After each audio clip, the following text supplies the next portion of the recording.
안녕하세요. 전문의가 전하는 소중한 의료 정보 명의톡톡 시간입니다.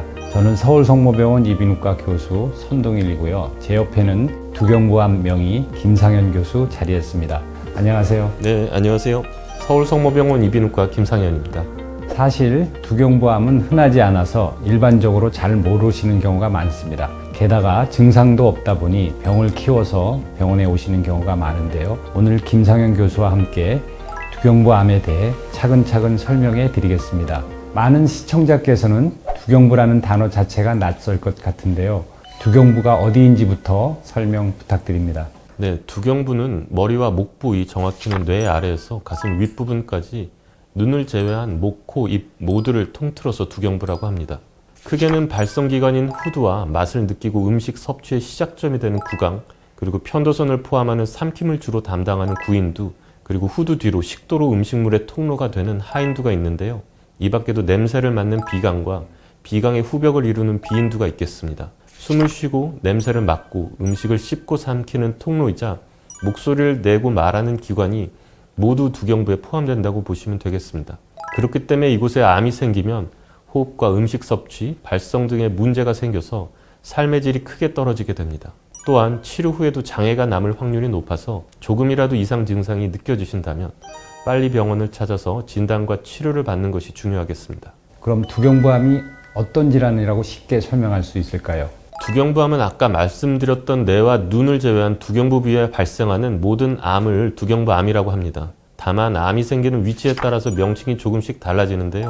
구강암, 설암, 구인두암, 편도암, 후두암, 침샘암 또는 이제 갑상선암까지 모두 두경부암에 포함이 됩니다. 두경부암은 이렇게 범위가 넓고 여러 가지 용어들이 혼재되어 사용되다 보니 환자분들이 혼란스러워 하시는 경우가 많이 있죠. 그렇습니다.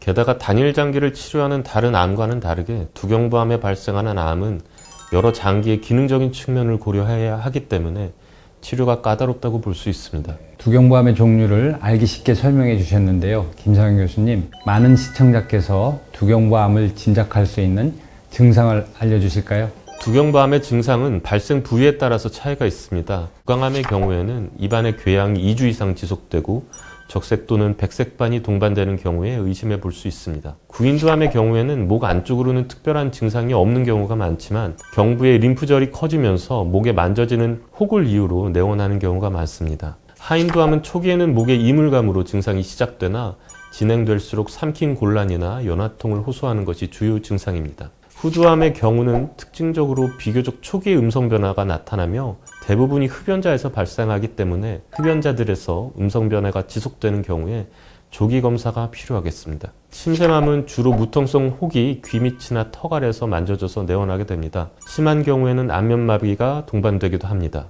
그리고 이 두경부암의 특징 중에 하나가 목에 위치하고 있는 림프절로 전이가 잘 된다는 점인데요. 그래서 간혹 목에 뭐가 만져진다고 암을 의심해서 찾아오시는 분들이 종종 있습니다. 하지만 대부분은 비특이적인 단순 림프절인 경우가 많습니다. 특이하게 목에 만져지는 혹이 통증을 동반하며 크기가 급격히 자라거나 가동성이 없는 경우에는 악성을 시사하는 소견이 되겠습니다.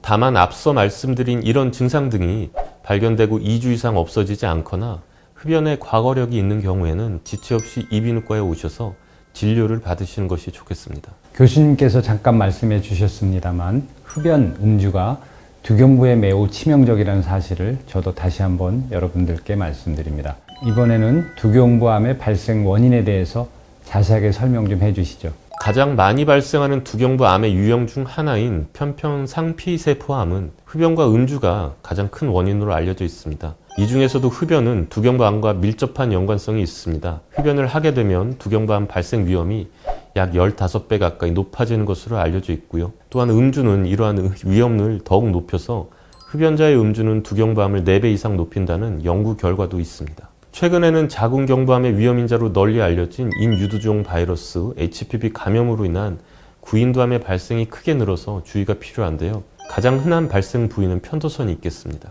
전 세계적으로 급격히 발생 빈도가 증가하고 있으며 미국의 경우 최근 20년간 약 52%에 가까운 발생률 증가를 보이고 있으며 최근 보고에 따르면 매해 여성에서는 1.3%, 남성에서는 2.8%의 발생 빈도 증가가 일어나고 있는 상태입니다. 자궁경부암과 같은 인유두종 바이러스 16, 18 타입이 주된 원인이며 최근 들어 급증하고 있는 이유는 명확히 밝혀져 있지 않지만 과거에 발생하던 인유두종 바이러스와 무관한 구인두암과 비교해서는 그 치료 경과가 양호한 것으로 알려져 있습니다. 교수님, 두경부암 진단과 치료는 어떻게 하는 건가요? 네, 두경부암의 진단은 주로 진료실에서 내시경을 이용한 시진을 통해서 이루어지며 조직 검사를 통해서 확진을 하게 됩니다. 간혹 경부에 종물을 주 호소로 오시는 환자의 경우에는 초음파를 이용한 세친 검사와 CT 또는 MRI와 같은 영상 검사를 필요로 합니다. 암이 진단된 경우에는 암의 병기를 평가하기 위해서 PET-CT 촬영을 통해서 전신 전이 여부를 확인합니다.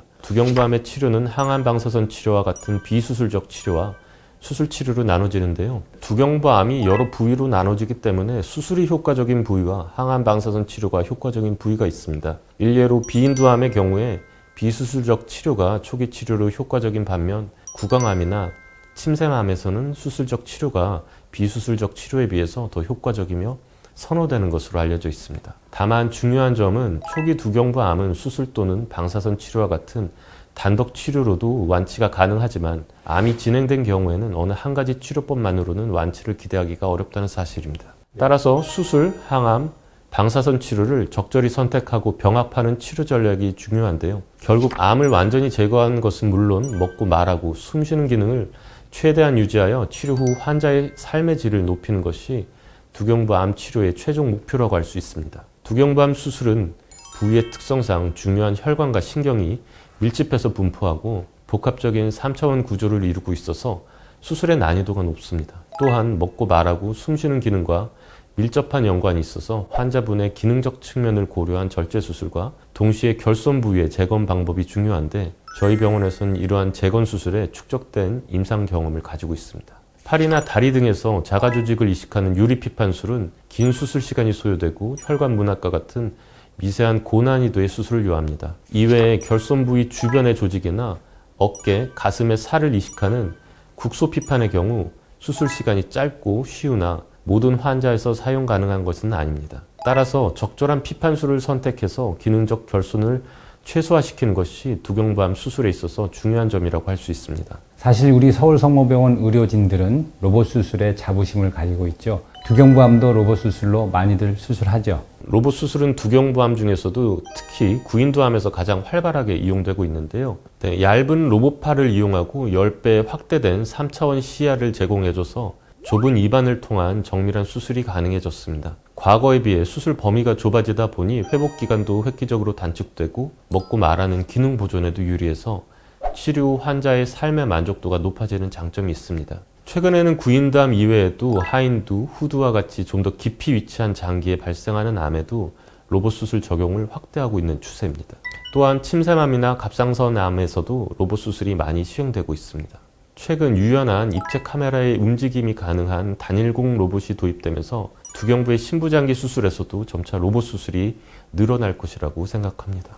네, 그렇군요. 실제 진료 현장에 있어 보면 로봇 수술이 여러 가지로 장점이 많은데요. 두경부암에서 특히 로봇 수술이 탁월한 이유를 설명해 주실까요? 기존의 개방 수술과 비교했을 때 로봇 수술이 환자들에게 미용상으로 높은 만족도를 주고 수술을 하는 의사들에게는 10배 확대된 시야를 제공해서 정밀한 수술을 가능하게 해주는 장점이 있습니다. 이쯤 되면 시청자들께서 그럼 혹시 암이 아닌 목에 생기는 단순한 혹 같은 것도 로봇 수술을 받을 수 있을까 궁금해 하실 것 같은데 어떻습니까? 네, 가능합니다. 귀 뒤로 절개하는 후이계 접근법을 이용한 악하선, 이하선, 세혈낭중, 신경종 등과 같은 여러 경부, 양성 종물의 수술이 가능하고요. 구강을 통해서는 부인두강에 생기는 신경종이나 침샘종양 등을 제거할 수가 있습니다. 앞서 말씀드린 것처럼 목에 긴 흉터를 남기지 않고 비교적 간단히 수술이 가능해서 환자분들의 만족도가 높습니다. 사실 갑상선암 수술에도 로봇 수술이 도입되면서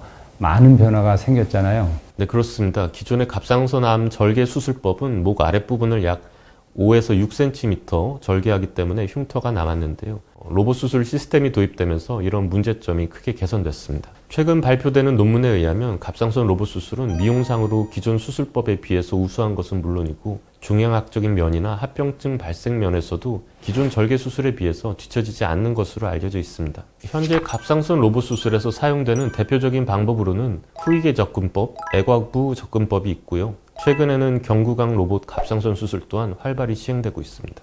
마지막으로 교수님, 시청자들께서 두경부암을 피할 수 있는 방법, 그러니까 암을 예방할 수 있는 방법을 정리해 주세요. 두경부암을 예방하는 가장 좋은 방법은 당연히 금연과 금주입니다. 그리고 최근 발병 원인으로 꼽히고 있는 HPV의 감염을 막기 위해선 구강 성교를 피하는 것과 같은 건전한 성생활도 필요하겠습니다. 자궁경부암 백신으로 잘 알려진 HPV 백신은 구인두암을 예방하기 위해서 미국에서는 최근 12세 청소년 남성에서도 접종이 권고되고 있습니다. 또한 HPV에 노출된 이후의 성인이라도 이러한 백신 접종은 다른 타입의 인유두종 바이러스 감염을 예방하고 항체 역할을 높이는 효과가 있어서 점차적으로 성인 남성에서도 접종 권고가 확대되고 있는 추세입니다.